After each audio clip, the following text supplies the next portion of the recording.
नमस्कार साथीहरू। आज हामीहरू माइक्रोसफ्ट अफिस वर्डमा नोटबुक बनाउन सिक्नेछौँ। त्यसको लागि सुरुमा पेज लेआउटमा क्लिक गर्ने अनि मार्जिन्समा गएर कस्टम मार्जिनमा जाने। त्यसपछि टपमा 0, त्यसपछि यहाँनिर पनि 0 अनि लेफ्टमा पनि 0, राइट साइड पनि 0 राख्ने 0 अनि ओकेमा क्लिक गरेर इग्नोर गरिदिनु। अब हाम्रो कर्सर यहाँनिर आयो। अब इन्सर्टमा गएर यसलाई अलि तल गरौँ पहिला, यसरी यहाँसम्म। अब इन्सर्टमा जानु। अब यहाँदेखि तान्नु होला यहाँसम्म।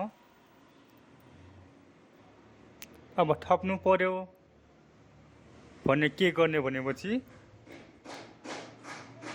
सुरुमा त्यसमा जाउँ, प्लसमा क्लिक गर्ने यहाँनिर अनि लेआउटमा क्लिक गर्ने अनि यहाँनिर 0.25 राखेर इन्टर बटन थिच्ने। अब यहाँनिर क्लिक गर्ने लास्टमा, त्यसपछि ट्याब बटन थिच्दै जानु होला यसरी लास्टैसम्म गरौँ। अझ तल मैले पनि ट्याब बटन थिच्दैछु यसरी। ल यहाँसम्म गर्दा हुन्छ। अब इन्सर्टमा गएर सेप्समा जाने अनि यो लाइन तान्नु होला। यहाँदेखि ड्र गर्ने आएन के हो, सेप्समा गएर लाइन तान्ने, यहाँदेखि यहाँसम्म तान्नु, त्यो सिधा लाइन तान्नु होला अनि यसलाई मिलाउँ अझ तल यसरी अलि। अब कलर चेन्ज गरिदिउँ सेप आउटलाइनमा अनि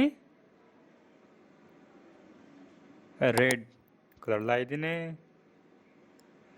त्यसपछि जाउँ फेरि इन्सर्टमा अनि सेप्समा लाइन तान्नु होला। अब यहाँदेखि अझ तल गरौँ यसरी। यसलाई पनि तलसम्म गरौँ न, यहाँसम्म गर्दा हुन्छ त यसरी।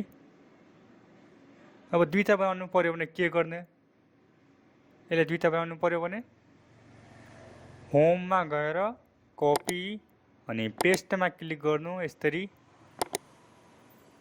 अब यहाँनिर यस्तो हाल्नु पर्यो प्लसको चिन्ह, यसलाई यसरी मिलाउँ, गएन भने यसरी राखौँ, यसरी मिलाउनु। किबोर्डको एरोले मिलाउन पनि हुन्छ, किबोर्डको एरोले।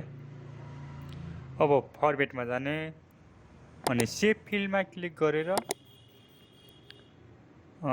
रेड कलर लाउने, अर्कोमा पनि रेड कलर लाउँ, यहाँनिर दाबिने यहाँनिर यसरी। अब इन्सर्टमा गएर सेप्समा जानु, यो बक्स बनाउनु होला यहाँनिर, राउन्डेडवाला बक्स हो यसरी। यसलाई अझ राउन्डेड गर्न सकिने हो यसरी, गोल जस्तो यसरी।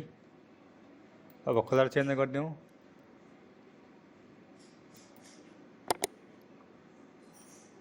यसरी।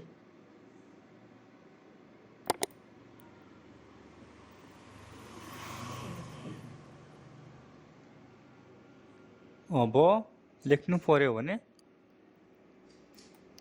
एड टेक्स्टमा जानु, नै टेक्स्ट हेड जे भन्दा नि हुन्छ।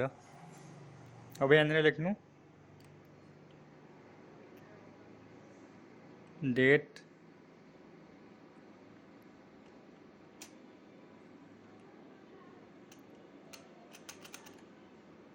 यसरी।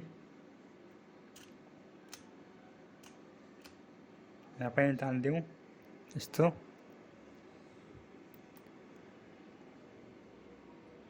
यसरी हाम्रो कपी तयार हुनेछ।